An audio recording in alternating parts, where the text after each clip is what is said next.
Matamdi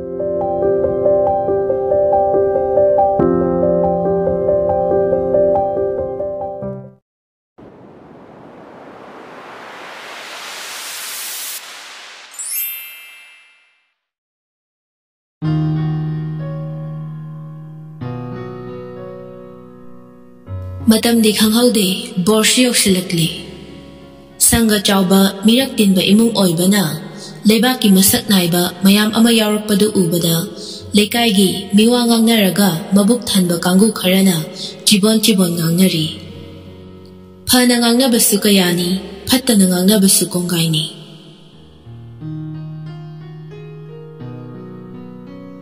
chawbi yengune nangbo nahan khai angang sina ngangnabado chumedana haima indon angang khaina kai hai ngangnari no ai di khangdine ado nangchu khangmandraba haiduni bordo masak phajai chenjau paibe imungini hainabado tadabro nangbo o adubudi tai kai no iso aduni ne aina haise yengune nangchu borgi masak sibo ontokna phajakre wane moigi film kumba kaiku gokunnaga hendebo chawbi hoini indon onthokna su phajakre la iba mi singsina marol amane manembo makubok sinaga lemiba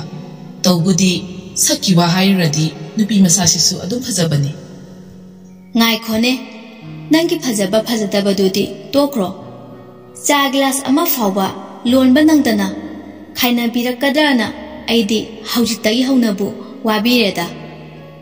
mama mapaga laitre lamjasarado hek osille paisa su yamna lorongani tawrise adumadi yapsumi indon mama mapa chang launa leiba ikoi phawba isagi luhonbada asumaina yamna unba ngamdeba paisa loba natana kadai dagi selna asu yam awung pose unba ngamdoribano khangdreda mabung sinadi tungiwa ikan hek khanthadana nungairadabani haidana machanse harau harauna thajariba mating mapa hek chadana makhoigi tung oirapna phammiba ngasaidagi anisigi waribu haubadagi loifau tariba tharodu khangsau sagalaktuna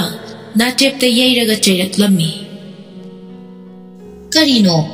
sanariba wari mayamdubo ngasaidagi tagi yawna tabani adubu taba yaba wa amatabu yawdene nasumangdi sittana migi sumangda sitta sagadana naha angang khina pangangangnabani mangi lambina sanghoraga tungi lambina tela abanoina su kari thuena ngangja sarino noi gi nasana mathong sadaba adumaina migi masa masuda badanam tawganu adubu hayeng sa glass ama phawba londa nangi nangdi haibadadi thabakna sakhini kaidawni sida wathingangadana nupi anidu maya khazik kagum mamai ngan khatpangamda haifet ikairap tawna wadu thaidorai tharo saunune nangbo wagi wasuna sum haibane ine saubana teda wadu bu haibane ine su laikai ni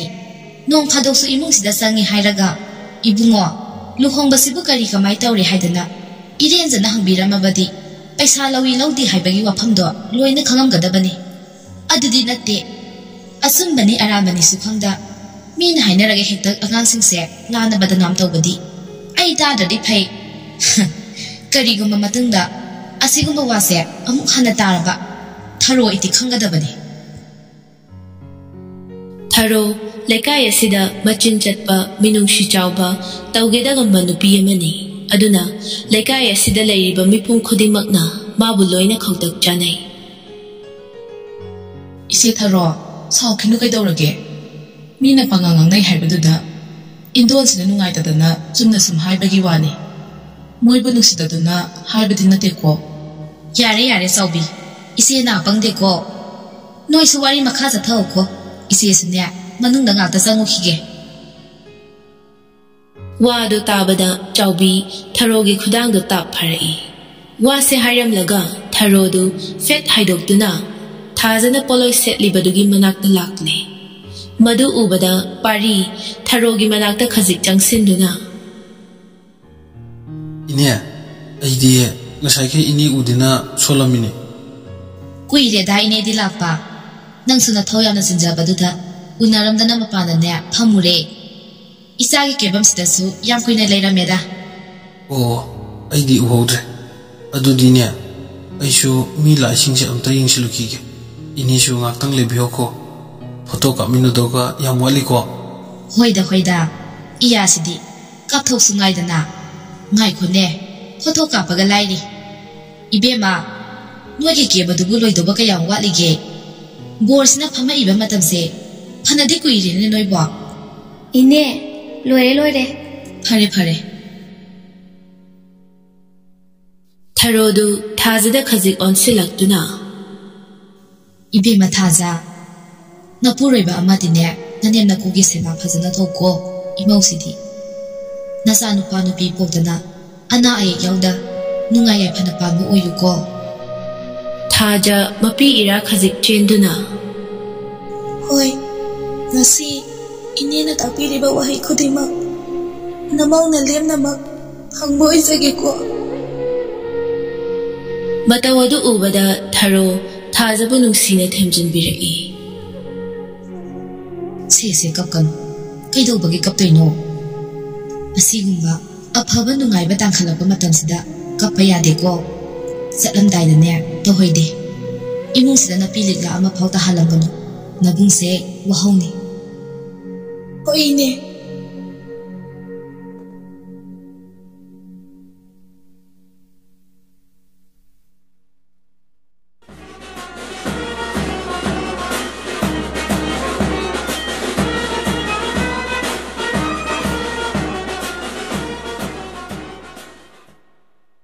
Ngaihak asumna lairaba tungda bor shu thokre kuide kaina su tholaktuna sakhen gi nakanda famlare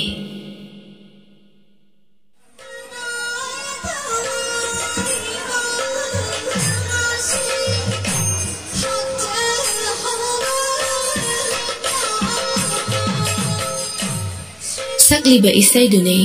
mamtop aduda tawriba decoration mayam duga bor kaina gi fazaba duga yengbagi mitfam hongba ngamde haiduni pumlang heklangi tawriba adu asumna lohongbasu laishankre tilamba miyam su hanakre pumchik hekchik haure mafam adudi nganthoidu machangi kada changlaktuna khonjel thokna kapi Chan nang nungai na palu ko inamagi punsida asumna amukta kaina bagi baisak se phautre adobo ngaside ichangi kaina baisana inama angawi haibado oire Chan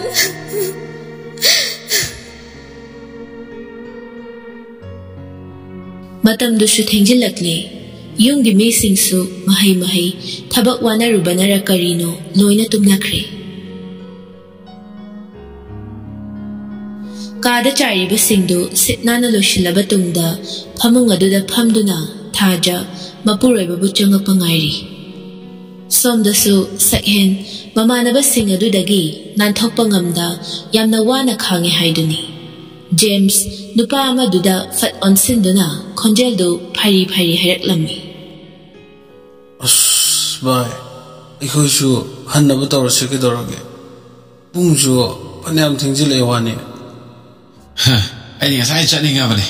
doingari gaida rainaju chatkredara wari sanawi chance ka amata phangongdeba hayengdi no nganbaga chhauna hana bang tharani aidi pele haijini asingure ba asi ake lomu sida nangna tawri bongdo yam phajadre ba yam thena phajadre ba hero vai nuvigi wabu wawin tawradana moidine moine hek haive yari bumake adum harau hek yarudraba adum toy nade ngai khun na khoi hum ji ngak leitena fulli nade aiga ngasino matan punbasida arkina pik ama fo paiwa yadabsa ai ai khitang waroi nade athai lairi ni arkesi ita thasadana nupi thiba fajana haiko ke masaktu bu kai haino khufa jam to we wane as yare da nupi gi wasi to siko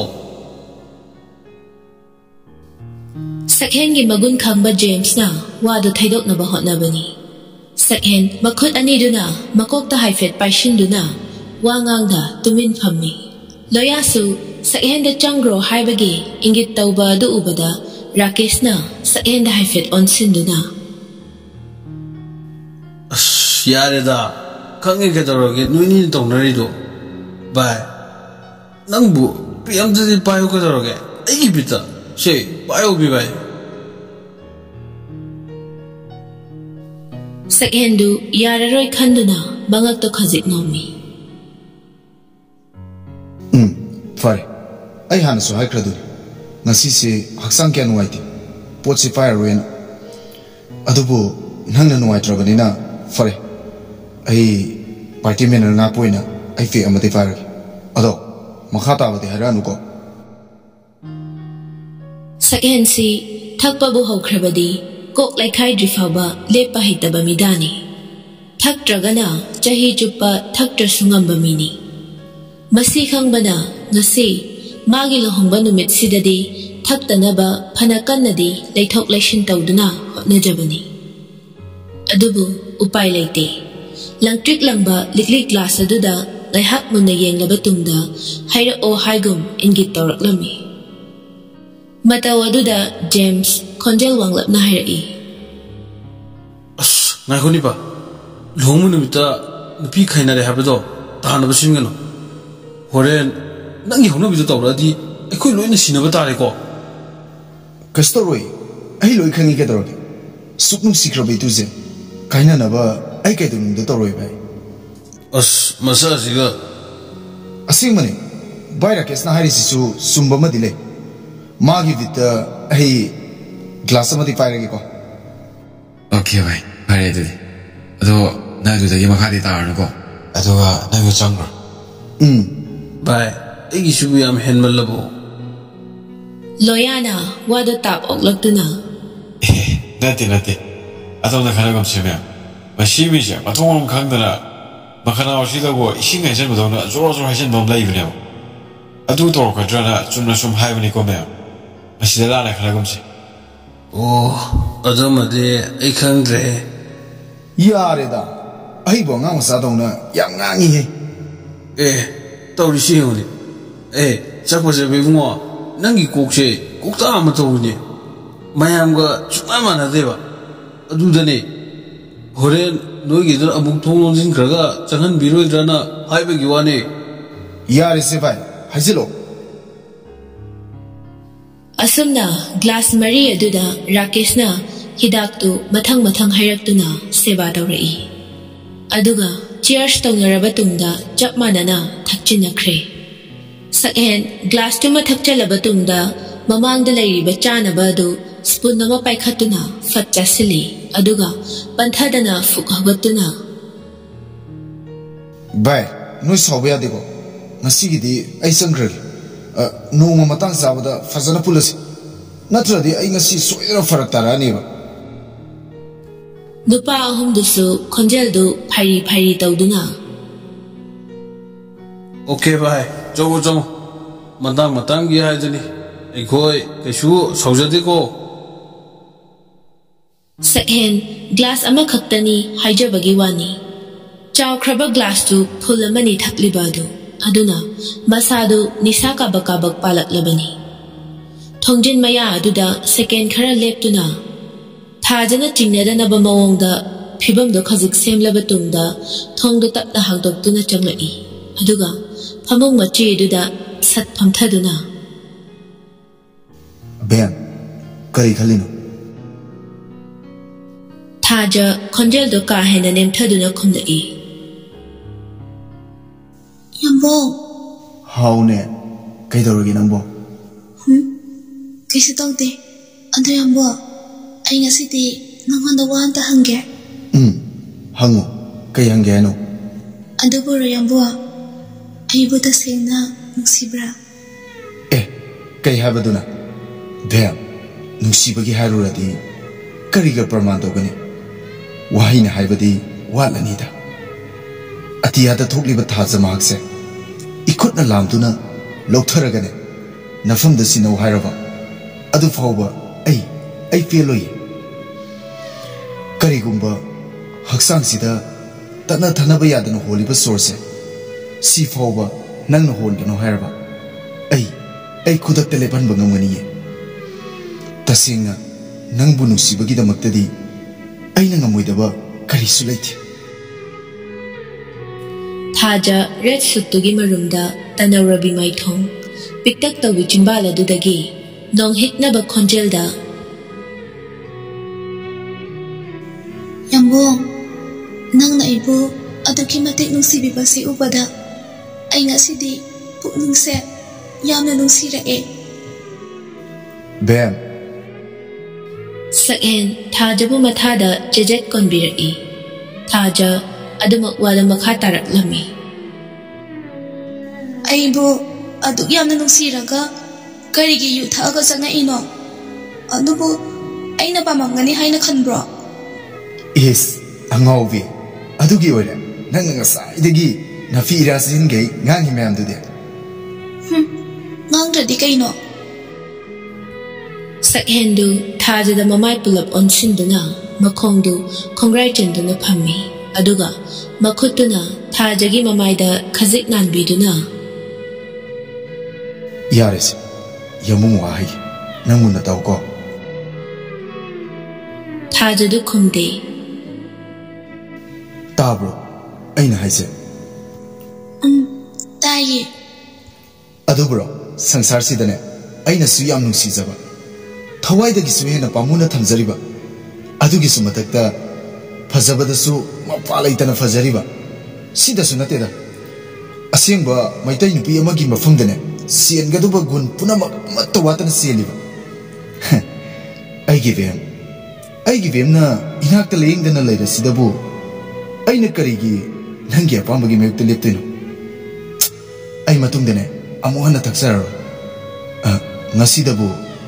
थौदोकसे ऐगी थौदोक ओइबनिना इमानबसिंगी बित्ता glass अमतंग पाइरुबन अस यारेसे सिवासे तोक्से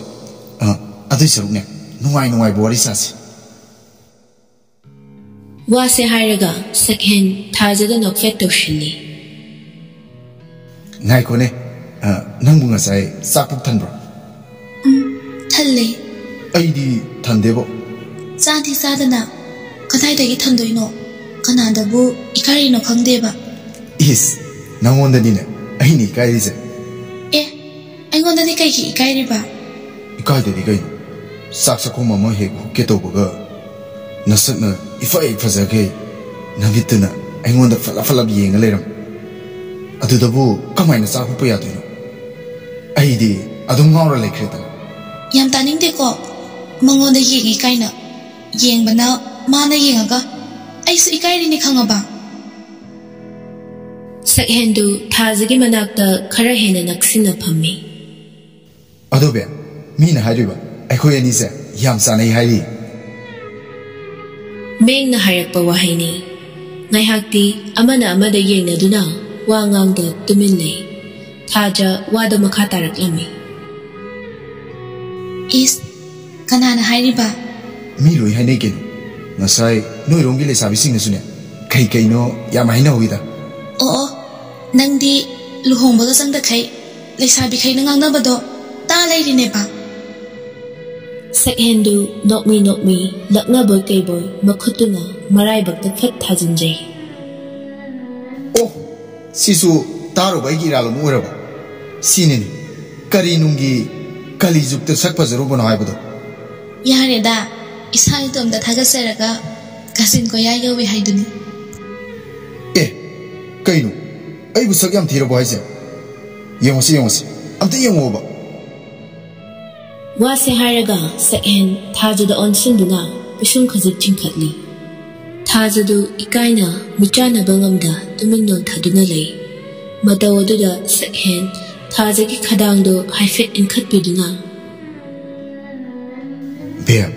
ꯃꯤꯑꯣꯏꯕꯒꯤ ꯄꯨꯟꯁꯤꯁꯦ ꯅꯨꯡꯁꯤꯗ꯭ꯔꯥ ꯉꯁꯤꯗꯒꯤ ꯏꯕꯥꯅꯤꯒꯤꯁꯨ ꯑꯅꯧꯕ ꯄꯨꯟꯁꯤ ꯈꯣꯡꯊꯥꯡ ꯑꯃ ꯊꯥꯡꯕ ꯍꯧꯔꯕꯅꯤꯀꯣ ꯑꯗꯣ ꯌꯥꯝꯕꯣ ꯑꯩꯕꯨ ꯄꯨꯟꯁꯤꯒꯤ ꯑꯣꯏꯅ ꯊꯥꯗꯣꯛꯄꯤꯒꯅꯨꯀꯣ ꯊꯥꯗꯣꯛꯏ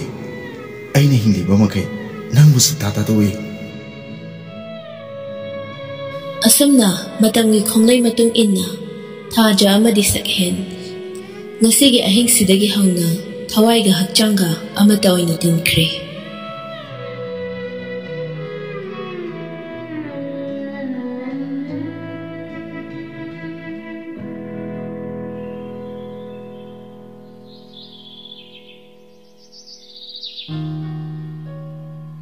ꯃꯊꯪꯒꯤ ꯑꯌꯨꯛꯅꯤ ꯊꯥꯖ ꯃꯧ ꯑꯅꯧꯕꯤ ꯑꯃꯒꯤ ꯇꯧꯐꯝ ꯊꯣꯛꯄ ꯃꯊꯧ ꯑꯣꯏꯅ ꯌꯥꯍꯧ ꯉꯟꯇꯥ ꯍꯧꯒꯠꯇꯨꯅ ꯃꯁꯥ ꯃꯎ ꯁꯦꯡꯗꯣꯛꯄ ꯂꯣꯏꯔꯕ ꯇꯨꯡꯗ ꯆꯟꯗꯣꯟ ꯃꯆꯨꯒꯤ ꯃꯨꯀꯥ ꯐꯅꯦꯛꯇꯨꯃ ꯃꯁꯥ ꯅꯥꯟꯅ ꯃꯄꯣꯞ ꯀꯥꯏꯍꯟꯗꯅ ꯐꯤꯗꯣꯟ ꯆꯤꯡꯈꯠꯂꯤ ꯑꯗꯨꯒ ꯆꯥꯅꯕ ꯐꯤꯗꯨꯃ ꯃꯀꯣꯛꯇ ꯍꯥꯏꯐꯦꯠ ꯆꯤꯡꯈꯠꯇꯨꯅ ꯍꯩ ꯂꯩ ꯁꯨꯅ ꯌꯥꯎꯔꯕ ꯄꯥꯇ꯭ꯔ ꯑꯗꯨ ꯄꯥꯏꯗꯨꯅ ꯀꯣꯔꯧꯍꯟꯕ ꯏꯄꯥꯕꯨ ꯊꯧꯅꯤꯖꯅꯕꯒꯤꯗꯃꯛ ꯀꯟꯅ ꯁꯦꯝ ꯁꯥꯔꯤ ngawrok ngawba maithong aduda amuba machugi leisaduna piktak tangno namsinba adudadi phajabagi mapal naidrabi mahausa kaubi lairembi imana tholakpadu mangairi thaja khuru khudak kunduna korauhanba ipabu thongnijarei korauhanba ipa ibungo nasani karisu khangja hijaba nasade soiki lankiba yaurabasu apangmi nasani khanduna matam pumnamakta ngakpi senbiyu yumsida nasana laizaba matamda turai reizal hanbiganu akau pare le hanbiganu ipuraiba amandi ine bikugi seba matom lo natawa phanbi anai yauda nungai yaiba punsiba nung sanga pina biramu ipagi natik nagun khangjagi ipana nganba gun khangjagi thajana asumna leiringai tanjada rainasu gate to hangtokduna changlakpada leiramliba fibamdu ubada mabukningda sumna khalli wa masak khupajaside ngarangi numitta amta yenghauge khanbaneba hek phanghaudeda aigi dawsidiba angangsu yam oirine masak sisu yam nungsiri haiba sinani dana sakhena ngawriside rainadu nokmi tumin leptuna leiringai thajana mamai nongkhalakpaga mapa chanana hek mi chanai bataw aduda thaja ik a tawduna kana aine raina ne se raina sangbiro mingdi tajaba kuire sakti ngasi ahanba uzabana khanghaudre saubinu ko saudeda kaidobai saudoino aisu nanga chapmanaye ngasi na ahanbane nanga thengnaise hoi aido ngarang budila aga nang yengdoine na thaba inkhanga yaudana phana kuina dilairambaneba aduda tangai fadaba thaba amagi call laksilaktana chattayadadana adum chatlaba adugi nangdo uhodrena hojik hekta yenguragena ngantala abane is sigi wasidi ayoini ikaisale eko ikairuno he asengba haibane photo da budi yam phajaba aduda direct yengingba na ngawrabane ba aidi adugadi direct na hena fazalai rame haiba se yareda yam thagat mankhre haye thadarakpada khwang teknani ko haijena banata banina khwanga suktekti oiko